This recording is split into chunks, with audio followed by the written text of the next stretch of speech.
కలుగునుగాక. చెబుదాం హల్లెలూయా. అందరం చెబుదాం హల్లెలూయా. అందరు రెండు చేతులు పైకి లేవాలా. అమ్మ కూర్చోవడం అయిపోయిందా, చదువుకోవడం అయిపోయిందా? రైట్, రెండు చేతులు లేపితే మా పైకి చక్కగా సంతోషంగా చెబుదాం హల్లెలూయా. ఉత్సాహంగా చెబుదాం హల్లెలూయా. సకల మహిమ ఘనత ప్రభావములు మన దేవునికి మాత్రమే చెల్లునుగాక. చాలా సంతోషం. నన్ను ప్రేమతో మీ మధ్యకి ఆహ్వానించిన గనులైన దైవ సేవకులు, అభిషక్తులు, సహోదరులకి నా హృదయపూర్వక వందనాలు. అలాగే వేదిక మీద ఉన్న పెద్దలకు, కూడి వచ్చిన మీ అందరికీ వందనాలమ్మా. అందరూ బాగున్నారు కదా? అందరూ క్షేమమేనా? ఇది ఫస్ట్ రోజు అయ్యగారు, మూడో రోజు, ఇది లాస్ట్ రోజు అమ్మా. రైట్, దేవునికి స్తోత్రం. రేపు రెస్ట్ అన్నమాట. రైట్, అసలు మీకు రెస్ట్ ఇవ్వకూడదు. సో అయ్యగారు మీకు రేపు రెస్ట్ ఇచ్చేశారు. సో ఏది ఏమైనా ఇది చివరి రోజు.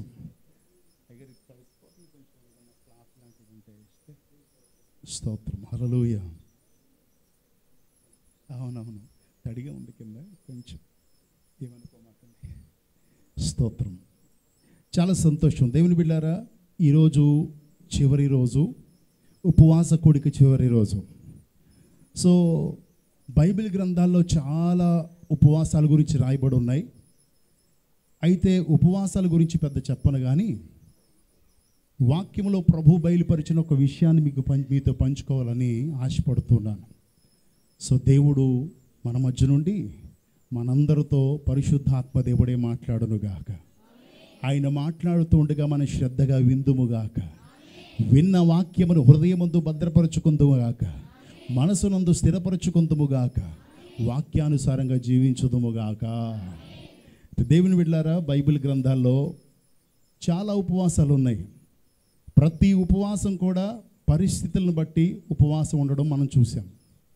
సో ఇంచుమించు చాలా పరిస్థితుల్లో వారు మాట వెనక దేవుని మాట వినక, దేవుని మాటకు వ్యతిరేకులై శ్రమ వచ్చినప్పుడు, శోధన వచ్చినప్పుడు ఆ శోధనను తట్టుకోలేక మరలా ప్రార్థించేవారు. మళ్ళా ప్రార్థించగా కనికర పూర్ణుడైన మన దేవుడు కరుకరించి కృప చూపించి అలా మళ్ళా వారికి విడుదల ఇచ్చేవాడు. ఎవరొక నాయకుల్ని పెట్టుకునో ఎలాగో విడుదల ఇచ్చేవారు. మరలా వాళ్ళు అతిక్రమించేవారు, అంటే ఆజ్ఞను లేదా మాటను అతిక్రమించేవారు. మళ్ళీ వాళ్ళు శ్రమలోకి వెళ్ళిపోయేవారు. మళ్ళా వారు ప్రార్థన చేశారు. ఇలాంటి పరిస్థితులు మనం చాలా చూస్తాం. అంటే వాక్యములో ఆది కాండం మొదలుకొని ప్రకటన గ్రంథం వరకు దేవుడు మనతో మాట్లాడిన ప్రతిదీ ఏంటంటే అలా మనం ఉండమని. అంతేనా? వాక్యము చదవడం కాదు, వాక్యము వినడం కాదు, వాక్యము పాటించేది. సో పాటించాలి అని ప్రభు యొక్క ఉద్దేశం. ఇప్పుడు ఆదాము అవ్వలకి దేవుడు ఆజ్ఞ ఇచ్చాడు, అక్కడి నుంచి ప్రారంభమైంది. అవునా? పాపం ఎక్కడ ప్రారంభమైంది? కాదు, పరలోకంలో ప్రారంభమైంది. దేవుని కంటే హెచ్చుగా తన్ను తాను హెచ్చించుకోవాలనుకునే నేను అనే మొట్టమొదటి పాపం ఎక్కడ ప్రారంభమైందంటే, నేను అనేది మన దేవునికి తప్ప ఎవరికి చెందదు. ఈవెన్ సేవకుల్లో కూడా నేను వస్తే సాతాను దూరిపోయినట్టే లెక్క. సో నేను అనేది ఫస్ట్ ఆఫ్ ఆల్ ఎక్కడ ప్రారంభమైంది? లూసిఫర్లో ప్రారంభమైంది. లూసిఫర్లో ప్రారంభమైతే గంటబడ్డాడు. ఇప్పుడు దేవుని బిడ్డల్ని పాడు చేయడానికి ప్రయత్నిస్తున్నాడు. వాడు చేసే పని ఏంటంటే, దేవుడు చెప్పిన ఆజ్ఞల ప్రకారంగా, నిబంధనల ప్రకారంగా దేవుడి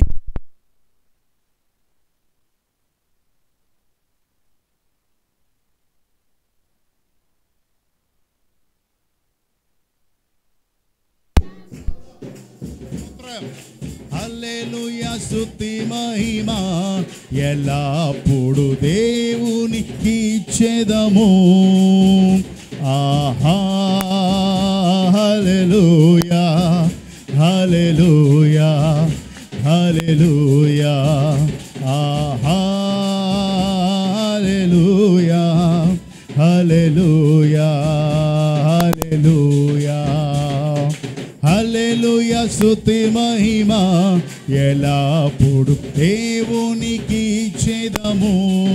హల్లెలూయా, స్తుతి మహిమ ఎల్లప్పుడు దేవునికి ఇచ్చెదము. హల్లెలూయా. చాలా సంతోషం. దేవుని బిడ్డలారా, బహు జాగ్రత్తగా వాక్యాన్ని వినండి. ఏది ఏమైనా మనం దేవుని సముఖంలో ఉన్నాం. కొంచెం వేడి ఎక్కువైంది. సో ఈ వేడిని తట్టుకుంటే భయంకరమైన వేడి నుంచి తప్పించుకోగలుగుతాం. దేవునికి స్తోత్రం. ఈ వేడిని తట్టుకోలేకపోతే భయంకరమైన వేడిలో పడిపోతాం. ఒక చిన్న మాట చెప్పేసి వాక్యంలోకి వెళ్ళిపోతాను. ఇది కూడా వాక్యమే, బయట ఏం చెప్పను. సో దేవుని బిడ్డలారా, నేను కొంచెం ఆలస్యం అయ్యాను, 5-10 నిమిషాలు, ఏమనుకోవద్దు. అంటే పాస్టర్ గారిని గోడపల్లి చర్చిలో దింపి అక్కడ కార్యక్రమాన్ని నడిపించమని గనులైన సేవకులు అడిగితే కాదనలేక ఈరోజు వచ్చానమాట. దేవునికి స్తోత్రం. హల్లెలూయా. అయితే దేవుని బిడ్డలారా, షడ్రగ్ మేషక్ అబేద్నెగోల ముందు అగ్నిగుండం ఉంది. అవునా? షడ్రగ్ మేషక్ అబేద్నెగోల ముందు అగ్నిగుండం ఉంది. సో ఇప్పుడు అగ్నిగుండంలో పడాలా వద్దా అనేది వారి ఆలోచన. ఇప్పుడు అగ్నిగుండం కనబడేది ప్రస్తుతం టెంపరీగా ఉండేది, టెంపరీగా పడతారు. కానీ ఇంకో అగ్నిగుండం ఉంది, అది నిత్యము కాలేదు. వాళ్ళు అనుకుని ఉంటారు, ఇప్పుడు మనం ప్రతిమకు మొక్కకుండా ఈ అగ్నిగుండంలో పడిపోతే ఒక గంటలో అరగంటలో కాలిపోయి చచ్చిపోతాం, తర్వాత మనం నిత్య రాజ్యానికి వెళ్ళిపోతాం. ఈ దీన్ని తప్పించుకోవాలనుకుంటే ఎక్కడ పడతాం? నిత్యము కాలి దానిలో పడిపోతాం. కాబట్టి దాన్ని తప్పించుకోవాలంటే దీన్ని ఓర్చుకోవాలా అనుకున్నారు. దేవునికి స్తోత్రం. కాబట్టి మనం కూడా దాన్ని తప్పించుకోవాలంటే మనం ఓర్చుకోవాలా. దేవునికి స్తోత్రం. హల్లెలూయా. ఇప్పుడు ఫ్యాన్లు వచ్చినాయి అమ్మ, మన పితరులకి ఏమైనా ఉన్నాయా? ఇప్పుడు దేవుడు కారు ఇచ్చాడు, గబగబా వెళ్ళి పాస్టర్ గారు నింపేసి వచ్చాను. పూర్వం అలా ఉన్నాయా? సైకిళ్ళ మీద వెళ్ళారు. అది కదా గొప్ప పరిచర్య. దేవునికి స్తోత్రం. వారు కదా గొప్ప గనులైన దైవ సేవకులు. ఇప్పుడు ఏదో కారులు అక్కడ దింపేసి ఇక్కడికి వచ్చేసిన తాను గనులు ఏమీ కాదు. దేవునికి స్తోత్రం. హల్లెలూయా. డ్రమ్ము పట్టుకొని పెట్రోమెక్స్ లైట్ ఎట్టు వెలిగించుకొని ప్రారంభించిన గనులైన దైవ సేవకులు వేసిన విత్తనమే ఇప్పుడు ఏదో చెప్పుకుంటూ వెళ్ళిపోవడం. దేవునికి స్తోత్రం. అయితే దేవుని బిడ్డలారా, నేను వాక్యం గురించి చెప్తున్నాను, జాగ్రత్తగా గమనించండి. ఈ చివరి రోజు ప్రభు ఒక సత్యాన్ని మనకు బయలుపరుస్తున్నారు. ఈ సత్యమును ప్రతి క్రైస్తవుడు తెలుసుకోవాల్సిన విషయం ఇది. అయితే దేవుని బిడ్డలారా, ప్రారంభమైంది అక్కడ. వచ్చి ఆదామవలను పాడు చేశాడు, దేవుని మాటను ఆజ్ఞను అతిక్రమించేలా చేశాడు. ఇప్పటి వరకు సాతాను చేసే పని ఏంటో తెలుసా? మనల్ని ఆజ్ఞ అతిక్రమించేలాగా. మళ్ళీ చెప్తున్నాను, బైబిల్లో దేవుడు చెప్పింది ప్రతీదీ ఊరకనే చదివేయడానికి చెప్పలేదు. బైబిల్లో దేవుడు చెప్పింది చదివేసి లేదా పాస్టర్ గారు ఏదో నిలబడితే వినేయమని చెప్పలేదు. విన్న ప్రకారంగా మీరు నడుచుకోవాలి అని చెప్పాడు. దేవునికి స్తోత్రం. నేను అనుకుంటున్నాను మీలో ఇంకా చాలామంది రాలేదు కదా. మా ఫ్రెండ్ కూడా రాలేదు. కిరణ్ మా ఫ్రెండ్, మా క్లాస్మేట్. దేవునికి స్తోత్రం. సో వాడు కూడా ఉంటాడేమో అనుకున్నా. ఫ్యామిలీ వచ్చారు, రైట్. దేవునికి స్తోత్రం. సో ఏదేమైనా దేవుని బిడ్డలారా, జాగ్రత్తగా గమనించండి. ఇప్పుడు ఉపవాస కూడికలు జరుగుతూ ఉన్నప్పుడు జకర్యా గ్రంథంలో 7వ అధ్యాయంలో కూడా చదవద్దు, నేను దాని గురించి చెప్పను. 7వ అధ్యాయంలో కూడా ప్రవక్తల అందరూ కూడా కలిసి జకర్యా దగ్గరికి వచ్చారు. జకర్యా దగ్గరికి వచ్చి ఆయన దగ్గరికి వచ్చి, జకర్యా గారు, మేమందరము దేవుణ్ణి శాంతపరచడానికి ఎప్పట్లాగానే 5వ నెల, 7వ నెల, 9వ నెల ఇలా ఉపవాసం చేయమంటారా అని అడిగారు.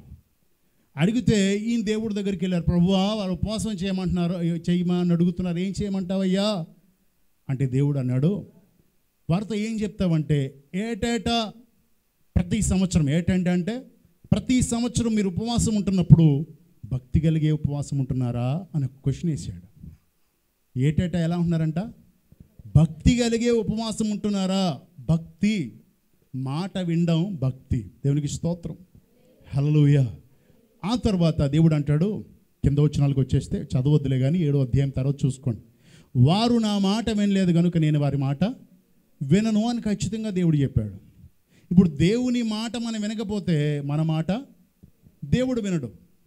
కనుక మనం ఏం నేర్చుకోవాలి? ఇప్పుడు మనం నేర్చుకోవాల్సింది ఏంటంటే మాట వినడం నేర్చుకోవాలి. దేవునికి స్తోత్రం.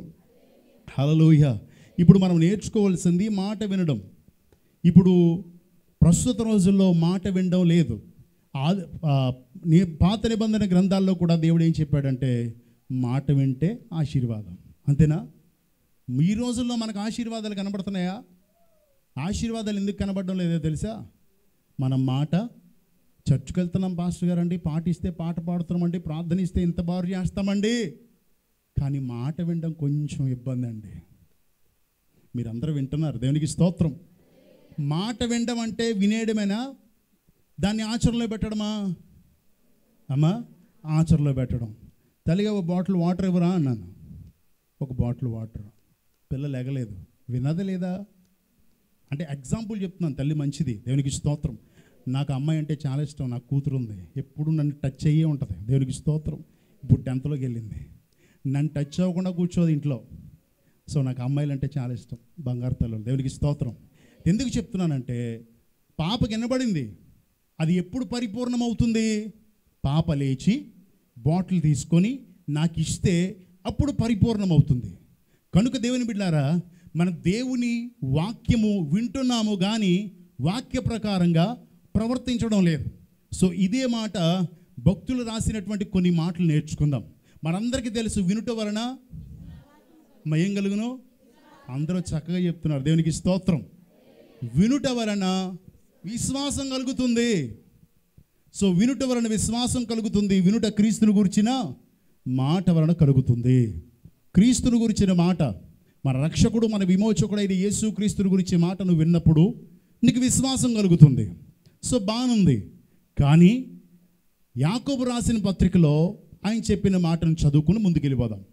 యాకోబు పత్రిక 1వ అధ్యాయం, యాకోబు పత్రిక 1వ అధ్యాయం 22వ వచనం నుండి చదువుదాం. 22వ వచనం ఒకటే చదువుదాం. ముందు, మీరు వినువారు మాత్రమై ఉండి మిమ్మును మీరు మోసపుచ్చుకొనకుండా వాక్య ప్రకారము ప్రవర్తించువారునై యుండుడి. ఒకసారి 26 వరకు చదివేసుకున్నప్పుడు ధ్యానం చేసుకుందామమ్మా. ఎవడైనను వాక్యమును వినువాడై ఉండి దాని ప్రకారం ప్రవర్తింపని వాడైతే వాడు అద్దములో తన సహజ ముఖమును చూచుకొను మనుష్యుని పోలి ఉన్నాడు. వాడు తన్ను చూచుకుని అవతలికి పోయి తనెట్టివాడో వెంటనే మరిచిపోవును కదా. అయితే స్వాతంత్రమునిచ్చు సంపూర్ణమైన వినయములో తేరి చూచి నిలకడగా ఉండువాడెవడో వాడు విని మరిచిపోవువాడు కాక క్రియలు చేయువాడై ఉండి తన క్రియలలో ధన్యుడగును. దేవునికి స్తోత్రం. ఎవడైనను నోటికి కళ్ళెము పెట్టుకొనక తమ హృదయమును మోసపరుచుకొనుచు భక్తి గలవాడనని అనుకుని ఎడల వారి భక్తి వ్యర్థము. దేవునికి స్తోత్రం. ఈరోజు మనం భక్తి వ్యర్థంగా చేస్తున్నామా లేదా మన భక్తి శ్రేష్టమైందా ఆలోచన చేయాలి. మనం మోసగాళ్ళమా లేదా ఆలోచన చేయాలి. జాగ్రత్తగా ఈ మాటలు వినండి. ఇక్కడ 1వ వచనంలో, 22వ వచనంలో 1వ అధ్యాయంలో, మీరు వినువారు మాత్రమై ఉండి మిమ్మల్ని మీరు మోసపుచ్చుకొనకుండా వాక్య ప్రకారంగా ప్రవర్తించేవారునై ఉండండి. యాకోబు గారు రాస్తూ సంఘాలకు రాస్తున్న పత్రికలో ఈరోజు మనతో మాట్లాడుతున్న ప్రాముఖ్యమైన మాట. ఈ మాటలో అంటున్నారు, మీరు వినువారు మాత్రమై ఉండి మిమ్ముని మీరు మోసపుచ్చుకోవద్దు. మీరు ఎలా ఉండాలంటే విన్న వాక్య ప్రకారంగా ప్రవర్తించువారై ఉండాలి. లాస్ట్ మీరు సభలు కూడా పెట్టినట్టున్నారు కదా అయ్యగారు. అయ్యగారు నాకు పెట్టారు. ఆ 2 రోజులు నాకు ఎక్కడో మీటింగ్ ఉంటే ఫోన్ చేసి చెప్పాను, అయ్యా 2 రోజులు వద్దాం అనుకున్నాను కానీ నాకు వేరే మీటింగ్ ఉండడం వల్ల రాలేకపోయానని చెప్పాను. దేవునికి స్తోత్రం. ఇప్పుడు ఎలా ఉందంటే, క్రైస్తవ్యం ఎలా ఉందంటే, సతీష్ కుమార్ గారి వాక్యం నాకు చాలా ఇష్టం. ఏ సేవకుని నేను విమర్శించడం లేదు, ఆ సేవకుల వాక్యం నేను కూడా విన్నాను కనుక చెప్తున్నాను. సతీష్ కుమార్ గారు బాగా చెప్తారు, అబ్బో సూపర్ అని వాక్యం పెట్టుకుంటున్నారు. ఈ మధ్య జేమ్స్ గారు బాగా చెప్తున్నారు కదా, జేమ్స్ గారు బాగా చెప్తున్నారు. ఫ్యాన్ అయిపోతున్నారు, అంటే ఫ్యాన్స్ అయిపోతారు. జేమ్స్ గారు వస్తున్నారంట, ఆయన వాక్యం నేను కూడా వింటాను. దేవునికి స్తోత్రం. ఆయననేమి అండంలా, ఆయన వాక్యం నేను వింటాను.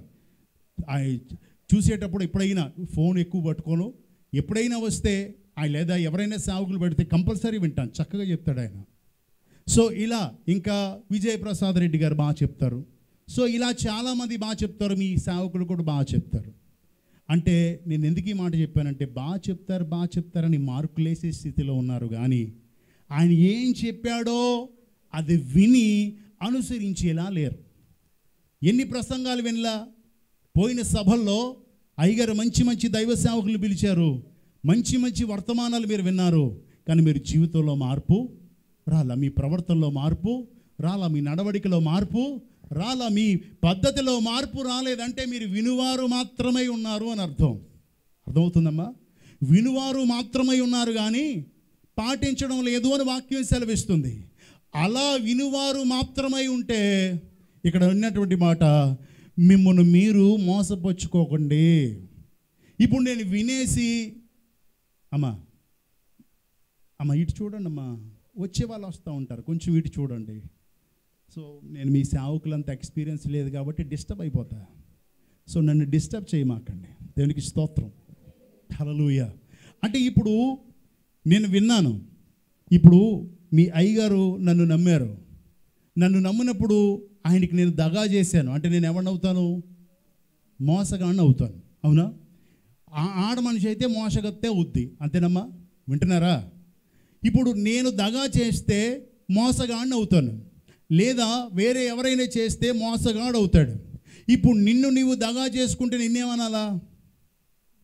అమ్మా, నన్ను నేనే విన్నాను కానీ పాటించలేదు అంటే నన్ను నేనే వినడానికి మాత్రమే పరిమితం పెట్టేసుకుని మోసం చేసుకుంటున్నాను అంటే నాకు నేనే మోసగాడిని, మీకు మీరే మోసగత్తలు అని అర్థం. మరోలా అనుకోవద్దు, అర్థం చేసుకోండి. వాక్యం చెప్తున్న సత్యం. నేటి దినాల్లో, అంత్య దినాలలో, ఆదిలో ఆదాము అవ్వల దగ్గర జరిగిన పాపం ఇప్పటి వరకు మాట వినకుండానే ప్రతి బైబిల్లో రాసిన ప్రతీదీ దేవుడు మీరు చెయ్యాలా, ఆ విధంగా ఉండాలా, ఆ విధంగా నడుచుకోవాలని పెడితే వినడానికి మాత్రమే ఉంటున్నాము, పాటించడానికి మాత్రం ఉండడం లేదు. అంటే సేవకుడినైనా నేనైనా విశ్వాసులైన మీరైనా పాటించకపోతే మిమ్మల్ని మీరు మోసం చేసుకుంటున్నారు, నన్ను నేను మోసం చేసుకుంటున్నాను. సాతాను నన్నే మోసం చేయడంలా. అంటే మనమే మోసగాళ్ళము.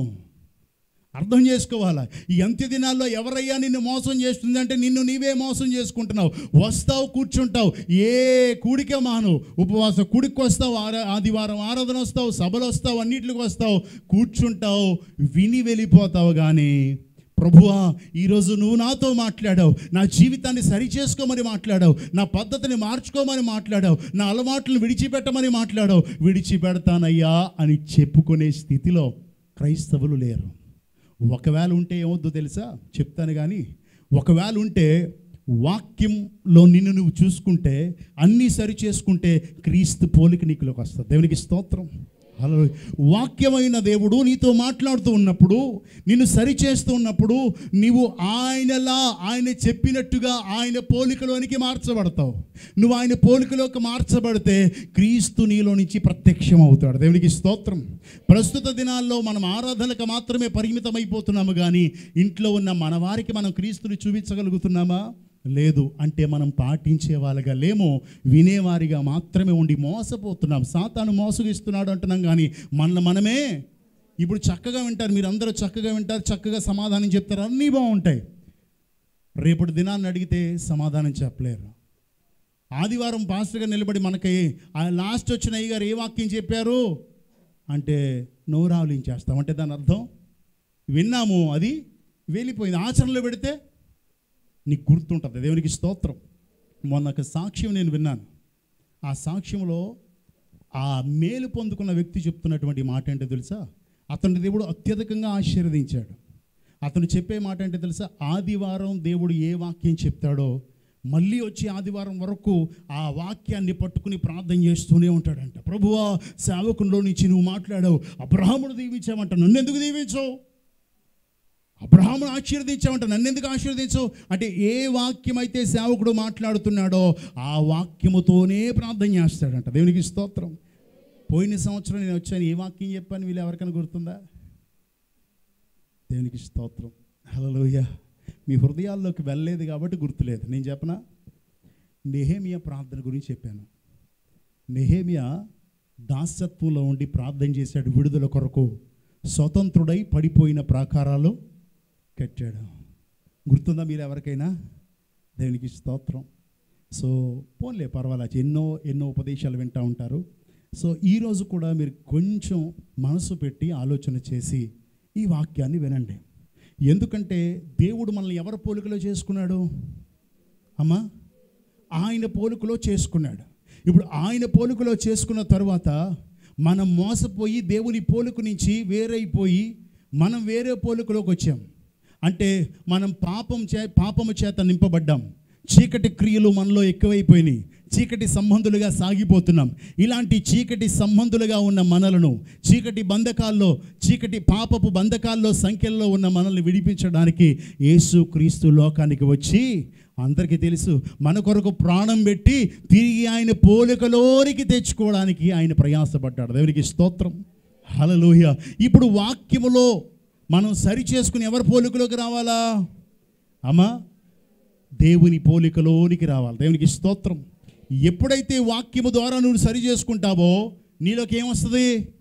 వాక్యం నీలోకి వస్తుంది. ఈరోజు చెప్పబడిన వాక్యం, ప్రభువా నేను వింటున్నాను కానీ పాటించడం లేదు, క్షమించు అని ఎప్పుడైతే ప్రభువుని అడిగి రేపటి నుండి ఏ వాక్యం చెప్తావో ఆ వాక్య ప్రకారంగా ప్రవర్తిస్తాను ఒక నియమం తీసుకుని వెళ్ళావనుకో, దేవుని వాక్యం నీలో పని చేసినట్టేనా?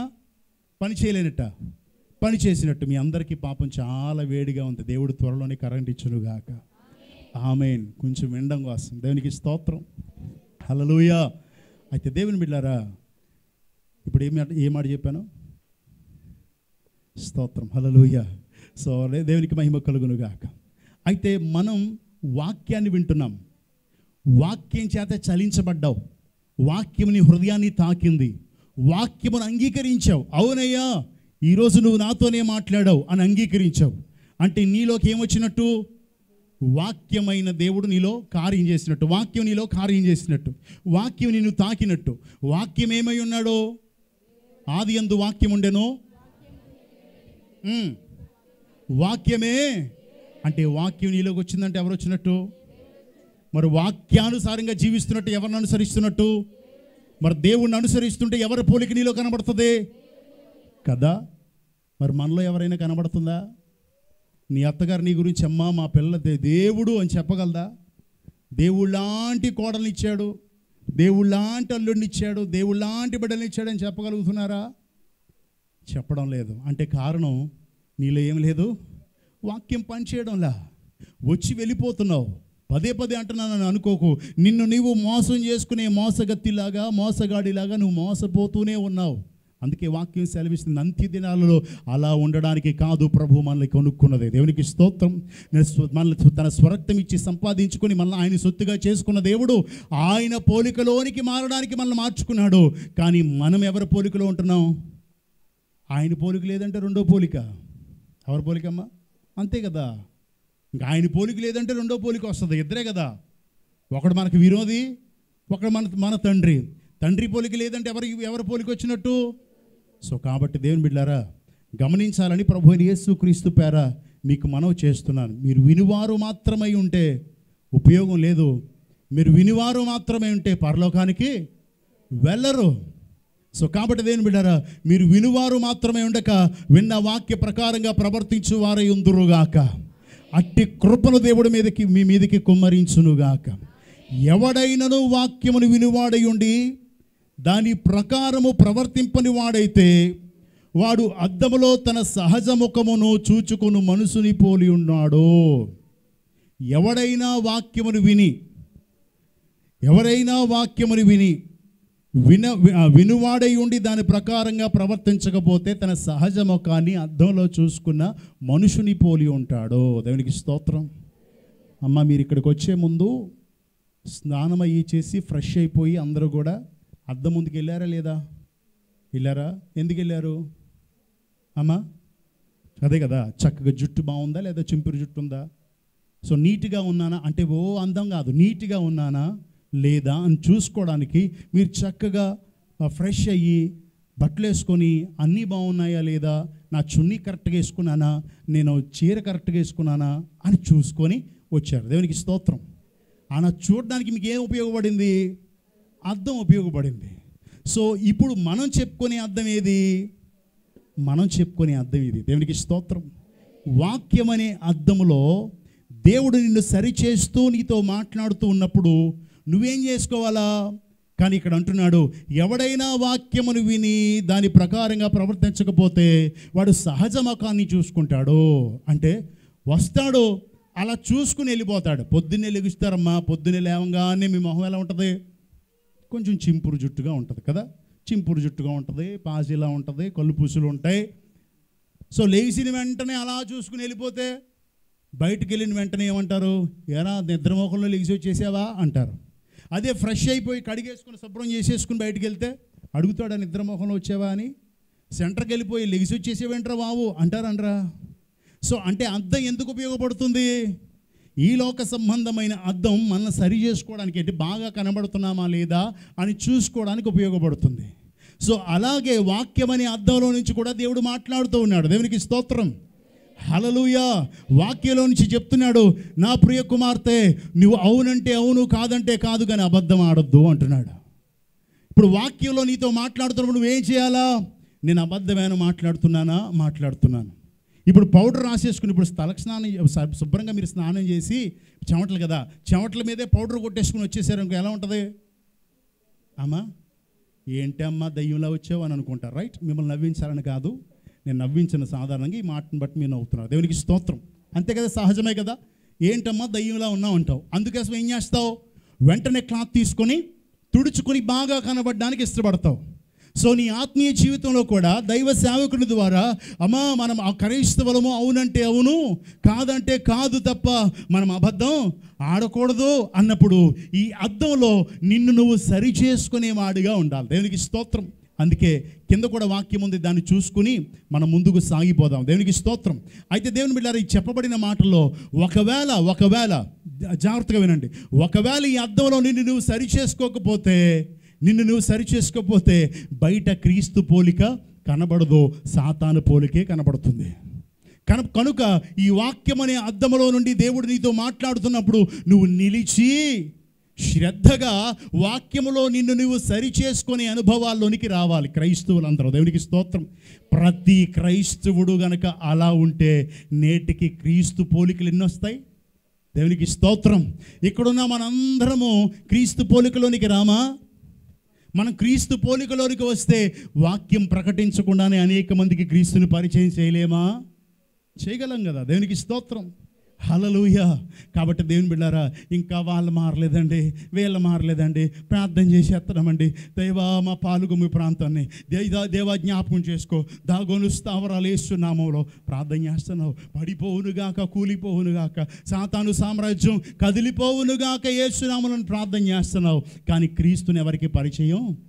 ఎందుకంటే సహజ ముఖంతో వెళ్ళిపోతున్నావు కనుక బయటవాడు ఏమంటున్నాడంటే, ఏరా మొహం కడుక్కోలేదా, నిద్రపోయి లేచి వచ్చేసావా, ఆ మాత్రం అద్దంలో కూడా చూసుకోలేదా అన్నట్టుగా నీతో ఏం మాట్లాడుతున్నాడో తెలుసా? మీరు చర్చికి వెళ్తారు కదా, అబద్ధం ఆడొచ్చా?